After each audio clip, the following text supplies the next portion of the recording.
ሁለቱ ተያይዘው እየተደባደቡ እያለ ድንገት የነሮዚ እናት ከሐኪም ቤት መልስ ትመጣለች። በሩን ከፍታ ስትገባ ያየችው ማመን ያቅታታል። ለሰርፕራይዝ ብላ እየመጣችበት መንገድ ጥሩ ባይሆንም ግን ሁለቱ ተያይዘው እየተደባደቡ ታገኛቸዋለች። በዛን መሀል ሰላም ስላየቻት ደንግጣ ማኪን ከለቀቀቻት በኋላና ይቅርታ እንኳን ደህና መጣሽ እትዬ፣ ለምንድን ነው ሳትነግሪን እየመጣሽው ስትላት ሰላም እኔማ ሰርፕራይዝ ላደርጋችሁ ፈልጌ ነበር፣ እናንተ ግን ሰርፕራይዝ ይህንን አቅርባችሁ ጠበቃችሁኝ። ምን አይነት ጉዶች ናችሁ? ቆይ ምን እየተፈጠረ ነው? በማለት ስጠይቃቸው ማኪ እየተንደረደረች ሄዳ ታቅፋትና እማዬ እንኳን መጣሽልኝ፣ እንኳን ደረሽልኝ፣ እንኳን ደህና መጣሽ እናቴ፣ ይኸው ልትገለኝ ነበር፣ ሁሉም ተባብረው ሊገሉኝ ነበረ፣ እንዲሁ ሲያሰቃዩኝ ነው እየቆዩት፣ አንቺ እስከምትመጭ እስከ ዛሬዋ ቀን ድረስ ሁሉም እየተፈራረቁ ነበር የሚደበድቡኝ። እሷም ከነሱ ያየችውን ነው እያደረገችው ያለችው። እናስ ታዲያ ምን ማድረግ አለብኝ? ይኸውልሽ እማዬ በማለት የአዞን በዋን ስታነባ ሰላም ዝም ብላ ታዳምጣታለች።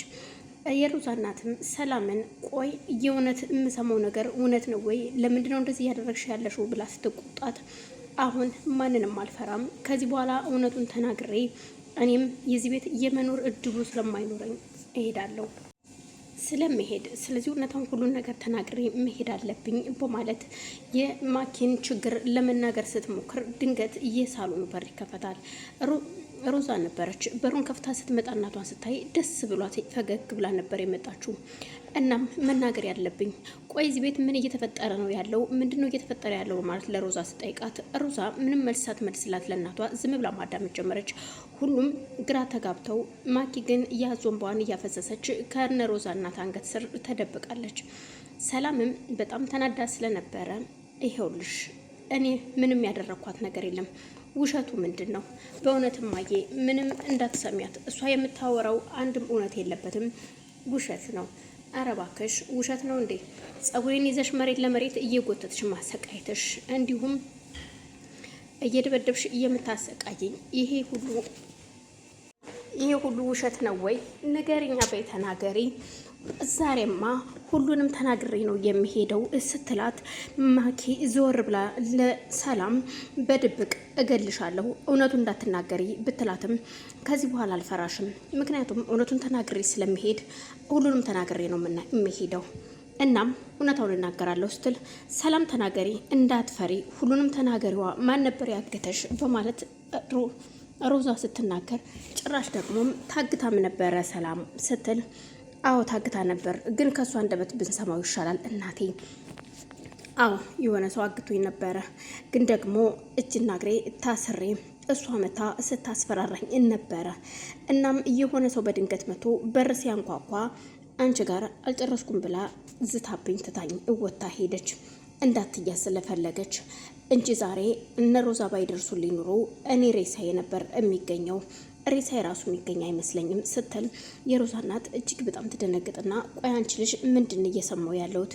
ሮዛ ከዚህ በኋላ ምንም ነገር መስማት አልፈልግም፣ ማኪ እውነቱን ንገሪኝ፣ የምሰማው ነገር እውነት ነው ወይ ብትላት አይ እውነት አይደለም፣ ይኸውልሽ ማኪ አሁን እኔ ሳልዞርብሽ እውነቱን ተናገሪ፣ ምንም ድብብቆሽ አልፈልግም በማለት ስትናገር አዎ የሚለው ካፏ ሲወጣ እጅግ በጣም እናም በዛ መሀል የነ ሮዛ እናት ማኪ እኔ ወደ ክፍልሽ በማለት ጎትታ ወደ ክፍሏ ይዛ ትሄዳለች።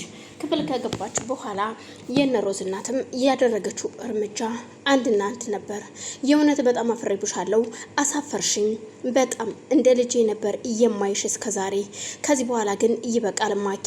ልታስተባብላት ብትሞክርም ማኪ የነ ሮዝ እናት ግን በፍጹም ምንም ነገር መተባበል አልፈልግም፣ በያሁን መኪና ጠርቼልሻለሁ፣ መጥቶ ይወስድሻል፣ ልብስሽን አዘጋጅ፣ ከዚህ በኋላ ራስሽን ችለሽ እንድትኖሪ ነው የምፈልገው፣ ከኔ ጋር ደባል ሆነሽ እንደዚህ አይነት መከራ እያየው መኖር አልፈልግም ስትላት እማዬ ምን ሆነሻል? እኔ ምን ዘመድና ወገን ኑሮኝ ነው የምሄደው የምወጣው ከዚህ ቤት ስትላት አይ ቤት ተከራይልሻለሁ፣ ከዚህ በኋላ ብቻሽን ትኖሪያለሽ፣ እባክሽን ብትለምናትም በፍጹም ወስኛለሁ፣ ከዚህ በኋላ እንደዚህ አይነት ነገር አልወድም፣ ከልጆቼ ጋር በሰላም መኖር ፈልጋለሁ፣ አንቺ ልጅ እንደሆንሽው ሰላምም ልጄ ናት፣ ስለዚህ እሷስ ምን በወጣት ትሰቃያለች፣ እንጀራ ብላ እንጂ የመጣችሁ እኮ ጠግባ አይደለም፣ እንደዚህ የምታሰቃያት ልጅ እንዴት በማለት ስትናገራት ሮዛ አንገቷን ይዛት ስለነበረ ዝም ብላ ለደቂቃዎች ካየች በኋላ ሮዛ ልጄ ልቀቂያት፣ በፍጹም አይሆንም፣ ልትገያን ነው እንዲያንቀሽ ስትል